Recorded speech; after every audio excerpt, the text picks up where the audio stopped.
नमस्कार, मैं अमित और आप देख रहे हैं आंखें न्यूज 24। आइए नजर डालते हैं आज के महत्वपूर्ण खबरों पर। नमस्कार, मैं अमित और आप देख रहे हैं आंखें न्यूज 24। पूर्व विधायक अनंत सिंह की जमानत याचिका आज न्यायालय द्वारा खारिज कर दी गई है। पंचमहला थाना में 2 कांडों पर पटना स्थित कोर्ट में सुनवाई हुई। एमपी एमएलए कोर्ट ने सुनवाई के दौरान केस डायरी की मांग की थी। केस डायरी आने के बाद दोनों पक्षों की दलील सुनने के बाद फैसला सुरक्षित लिया गया था। आज कोर्ट ने जमाई याचिका खारिज करने का फैसला सुनाया। इसके बाद अनंत सिंह के वकील ने नियमित जमानत याचिका के लिए ऊपरी कोर्ट में आवेदन देने की बात कही। मामला तो सब लोग सर्वविधि दी है। 307 का केस था, वही जो काउंटर से रिलेटेड एसीजीएम कोर्ट में सुनवाई हुई। केस डायरी की मांग हुई, कल सुनवाई हुई। ऑर्डर ही रिजर्व था, वही अपना जज साहब अपना ऑर्डर आदेश पारित किए। इस आदेश के खिलाफ जो प्रक्रिया है हम लोग सेशन जज के यहाँ फाइल करेंगे। किस खंडपीठ में ये चल रही है? EM1 पटना सिविल कोर्ट में। अब आगे की क्या रहेगा? आगे तो कानून में प्रक्रिया है, इस आदेश के खिलाफ हम लोग पढ़ेंगे, उसके बाद ऊपर सेशन जज में फाइल होगा। आखिर बेल रिजेक्ट होने जज को अपना रहता है आधार, उनको लगा के अभी अनुसंधान कंप्लीट नहीं हुआ है। क्या केस डायरी की मांग जो हाँ, केस डायरी की मांग हुई थी। अब तो आदेश हम लोग पढ़ेंगे, उसके बाद डिटेल अभी विशेष बताना उचित नहीं है। ऊपरी अदालत में? हाँ, ऊपरी अदालत में हम लोग करेंगे। कानून का यह प्रक्रिया उस प्रक्रिया के तहत ही है। क्या लगता है कि केस डायरी में कहीं ना कहीं कुछ त्रुटियां रही? अब तो अवलोकन करेंगे तो बताएंगे जैसा होगा। बहुत बात वकील होकर के आप लोगों को डिस्क्लोज पहले ही। हाँ, वो सब पेश हुआ, तो वकील का काम ही, कोई भी वकील रहते हैं वो तो बताते ही है कि 5 टर्म के एमएलए हैं, केस जमानत योग्य है इसलिए जमानत दिया जाए। जनप्रतिनिधि है, वकील तो बोलते ही है ये बात। 14 दिन का उनका न्यायिक हिरासत था। नहीं, वो तो हिरासत अभी वो है, वो कंटिन्यू करेगा। कंटिन्यू? हाँ, वो तो हर केस में रहता ही है वो अभी। इसके बाद आप? नमस्कार, मैं अमित और आप देख रहे हैं आंखें न्यूज 24। प्रगति यात्रा में गुरुवार को शेखपुरा के गगौर गांव सीएम नीतीश कुमार आएंगे। वे जिले को 150 लगभग करोड़ रुपए की विकास योजनाओं की सौगात देंगे। इसमें 100 करोड़ की योजनाओं का उद्घाटन तो 50 करोड़ की योजनाओं का शिलान्यास करेंगे। हालांकि DPRO सौरभ भारती ने बताया कि इसमें 1 से 2 करोड़ की बढ़ोतरी हो सकती है। विकास योजनाओं की बात की जाए तो सड़क, नली, गली, सोलर लाइट, आहार पाइन के साथ खेल मैदान और पंचायत सरकार भवनों का निर्माण शामिल है। वहीं सीएम गगौर गांव में योजनाओं की शुरुआत करेंगे। बता दें कि 14 पंचायतों में बन चुके खेल मैदानों का उद्घाटन भी कर सकते हैं। जिन पंचायतों में खेल मैदान की शुरुआत होगी उनमें गगौर, माफो, सरवा, सामस, बुजुर्ग, छठियारा, लोहान, चौहरदागा एवं विमान शामिल है। बता दें कि पथ निर्माण विभाग की 4 सड़कों का उद्घाटन भी कर सकते हैं। योजनाओं के उद्घाटन व शिलान्यास के लिए गगौर के हेल्थ एवं वेलनेस सेंटर के पास स्थित मैदान में शिलापट लगाए गए हैं। तो वहीं मिली जानकारी के अनुसार प्रगति यात्रा में सीएम का गगौर गांव में आगमन सुबह 10:20 पर होगा। अपने 1 घंटा 20 मिनट के प्रवास के दौरान सीएम गगौर गांव में करीब 600 मीटर में बनाए गए कार्यक्रम स्थलों का अवलोकन भी करेंगे। DPRO ने बताया कि 2 हेलीपैड बनाए गए हैं। हेलीपैड के पास खेल मैदान है। वहीं खेल मैदान का अवलोकन करने के बाद सीएम पंचायत सरकार भवन, KGB व अन्य सरकारी भवनों का अवलोकन करेंगे। 18 विभागों के 28 स्टॉलों का भी निरीक्षण कर सकते हैं। यहाँ के बाद तालाब का अवलोकन करेंगे। फिर सीएम का काफिला हेल्थ एंड वेलनेस सेंटर पहुंचेगा। सेंटर का निरीक्षण करने के बाद सीएम द्वारा विकास योजनाओं की शुरुआत की जाएगी। सीएम 11:40 पर हेलीकॉप्टर से लखीसराय के लिए रवाना हो जाएंगे। लखीसराय में ही शेखपुरा जिले के अधिकारियों के साथ समीक्षा बैठक भी कर सकते हैं। नमस्कार, मैं अमित और आप देख रहे हैं आंखें न्यूज 24। कांग्रेस के बिहार प्रदेश अध्यक्ष और राज्यसभा सांसद अखिलेश सिंह दिल्ली रवाना होने से पहले पटना एयरपोर्ट पर दिल्ली में हुए विधानसभा चुनाव में आ रहे रुझान, जिसमें दिल्ली में बीजेपी की सरकार बनती दिख रही है, और पत्रकारों से बात करते हुए कहा कि 1-2 दिन रुक जाइए, वास्तविक जो परिणाम आएगा और जनता का जो निर्णय होगा उसका सब लोग स्वागत करेंगे। वहीं दूसरी तरफ बुधवार को पटना से श्री कृष्ण मेमोरियल हॉल में कार्यक्रम में स्वर्गीय जगलाल चौधरी के पुत्र फुदेव चौधरी जिस तरह अपमानित किया गया, उस पर अखिलेश सिंह ने कहा कि कार्यक्रम एक बिरादरी और को इनवाइट किया गया था, इसकी जानकारी हम लोगों को नहीं थी, यह गलती हुई और आज भी मैंने बात किया है, सदाकत आश्रम में बुलाकर उनको सम्मानित किया जाएगा। 1-2 दिन और वेट कर लेना चाहिए। अब वास्तविक जो परिणाम आएगा और जनता का जो निर्णय है उसका स्वागत करेगा सब लोग। सर, कल एक कांग्रेस का जो कार्यक्रम था, इसमें जगदाल चौधरी जी को देते भी आए थे। उनका कहना है कि भाई हम लोगों को इज्जत नहीं दी गई, अपमानित किया गया, कुर्सी नहीं मिली, मंच पे कुर्सी नहीं मिली, राहुल गांधी से नहीं मिला। ये कार्यक्रम तो एक मतलब बिरादरी और एनजीओ का लोग मिलके राहुल जी को इनवाइट किया था, तो ये तो ना हम लोगों को पता था ना, वो गलती हुई है। आज भी मैं बात किया हूँ, उनको सदाकत आश्रम में बुला के और उनको सम्मान दिया गया। लालू जी ने कहा है कि मुख्यमंत्री 25 में तेजस्वी यादव को मुख्यमंत्री बनाना है, तो क्यों, तो उसमें कौन रोक रहा है? हम लोग तो साथ हैं ही उस मुहिम में। मैंने चेक कराया था,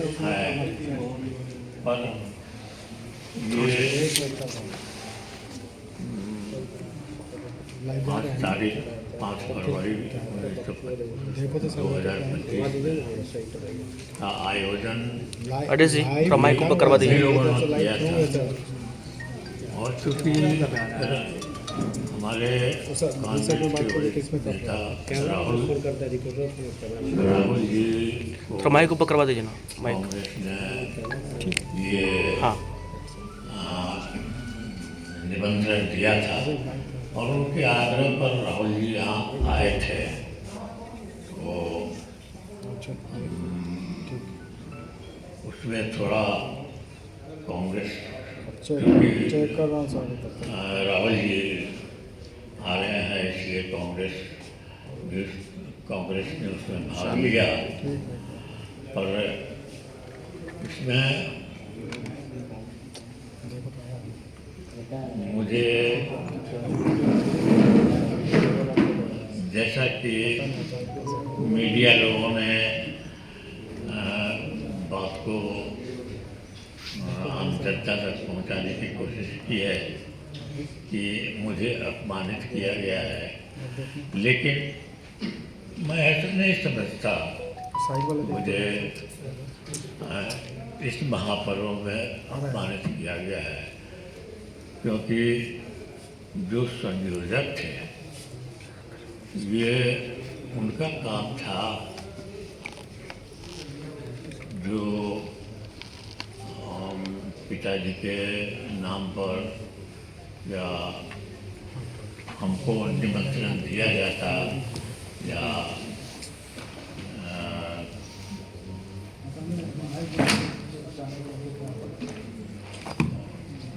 मुझे बुलाया जाता, तो असल में कांग्रेस की इसमें कोई गलती नहीं, गलती तो किसी की भी नहीं है। ये एडमिनिस्ट्रेटिव लैप्सेस है जिसकी वजह से ऐसा समय आ गया था। तो मैं नहीं मानता और नहीं। नमस्कार, मैं हूं अमित और आप देख रहे हैं आंखें न्यूज 24। राष्ट्रीय लोक मोर्चा के राष्ट्रीय अध्यक्ष और राज्यसभा सांसद उपेंद्र कुशवाहा ने पटना एयरपोर्ट पर पत्रकारों से बात करते हुए कहा कि दिल्ली में हुए चुनाव में जो रुझान आ रहे हैं उसमें एग्जिट पोल में बीजेपी को बढ़त दिखाई जा रही है। इस पर उपेंद्र कुशवाहा ने कहा कि एग्जिट पोल में जो कुछ भी दिखाया जा रहा है वो बिल्कुल सच है, कि करीब है दिल्ली में जो ज़मीनी सच्चाई है वो अरविंद केजरीवाल जी के खिलाफ एंटी कैम्पेन्सी दिख रही है। लोग उनसे नाराज़ दिख रहे हैं। कई इशू ऐसे थे जिस पर अरविंद केजरीवाल जी लोगों को अपनी ओर कंसिस्टेंट नहीं कर पा रहे थे। वैसी स्थिति में रिजल्ट उनके खिलाफ ही आएगा। और उन्होंने क्या कुछ कहा, सुनिए इस वीडियो में। देखिए, एग्जिट पोल में जो कुछ भी दिखाया जा रहा है मुझको लगता है बिल्कुल सच के करीब है, क्योंकि वहाँ की जो ज़मीनी सच्चाई है, दिल्ली में काफ़ी केजरीवाल जी के खिलाफ इस बार एंटी इनकम्बेंसी दिख रही थी।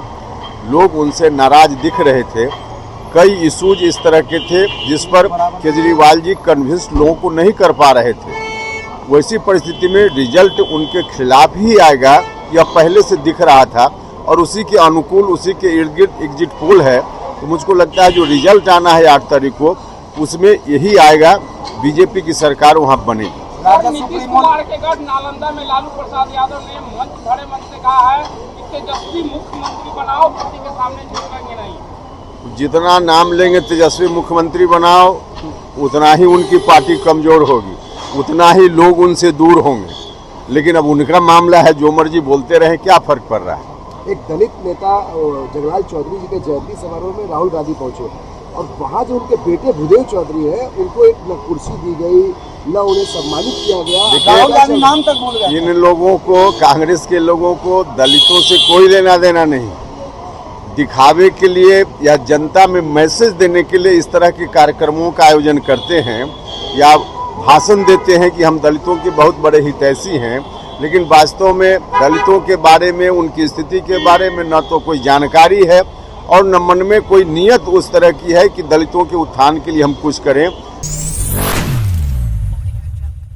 नमस्कार, मैं हूं अमित और आप देख रहे हैं आंखें न्यूज 24।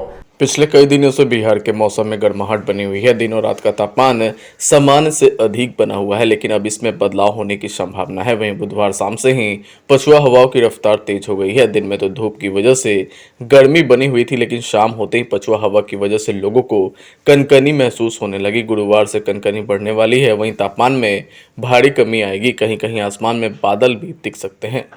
तो वहीं पटना स्थित मौसम विज्ञान केंद्र के वैज्ञानिक के अनुसार आज से तापमान में गिरावट होने की संभावना जताई गई है। फिलहाल कोहरे को कोई अलर्ट जारी नहीं है। वहीं वैज्ञानिक कुमार गौरव की माने तो एक चक्रवर्ती परिसंरचना उत्तर बांग्लादेश और उसके आसपास के क्षेत्रों में बना हुआ है। एक और चक्रवर्ती परिसंरचना उत्तर पूर्व असम में भी बना हुआ है। एक नया पश्चिमी विभोज 8 फरवरी से पश्चिमी हिमालय क्षेत्र को प्रभावित करने की संभावना दिख रही है। इन मौसमी सिस्टमों के संयुक्त प्रभाव से सर्द पछुआ हवा तेज रफ्तार से बिहार में प्रवेश कर रही है। इस वजह से तापमान में गिरावट होने की भी संभावना जताई गई है। दिन में धूप खिलेगी, लेकिन बादलों की आवाजाही भी बनी सकती है। 7 फरवरी तक उत्तरी बिहार के ग्रामीण क्षेत्रों में हल्की से मध्यम स्तर का कोहरा भी देखने को मिलेगा। अगले 2 दिनों के दौरान तापमान में 3 से 5 डिग्री सेल्सियस की गिरावट होने की भी संभावना है। आज यानी 6 फरवरी को उत्तर बिहार के ग्रामीण इलाकों में हल्की से मध्यम स्तर का कोहरा देखा जा रहा है। धूप निकलते ही इसका असर खत्म हो जाएगा।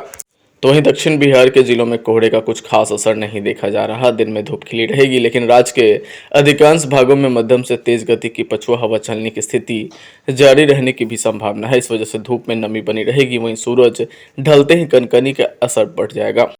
अगर आप भी अपने दुकान, प्रतिष्ठान, school, college, coaching centre, restaurant, cafe का विज्ञापन देना चाहते हैं, वो भी किफायती दर पर, तो आंखें न्यूज 24 लेकर आया है आपके लिए एक सुनहरा मौका। आंखें न्यूज 24 न्यूज़ पोर्टल की दुनिया में बिहार का सबसे उभरता हुआ चैनल, जहां बिहार झारखंड से जुड़े तमाम बड़ी खबरें देखने को मिलती है। तो देर किस बात की, आज भी जुड़े आंखें न्यूज 24 के साथ। संपर्क करें हमारे व्हाट्सएप नंबर 8935876430 पर। क्या आप पत्रकारिता के क्षेत्र में अपना कैरियर बनाना चाहते हैं? तो आज ही Royal Ashoka Institute of Mass Communication and Journalism में अपनी जगह सुनिश्चित करें। आर्यभट्ट ज्ञान विश्वविद्यालय पटना से मान्यता प्राप्त 100% प्लेसमेंट के साथ royal Ashoka Institute of Mass Communication and journalism नामांकन जारी है। हमारा पता है DS/16 गायत्री मंदिर के समीप, कंकड़ बाग, पटना 8,20,000। आप हमें संपर्क भी कर सकते हैं। हमारा मोबाइल नंबर है 9955456126।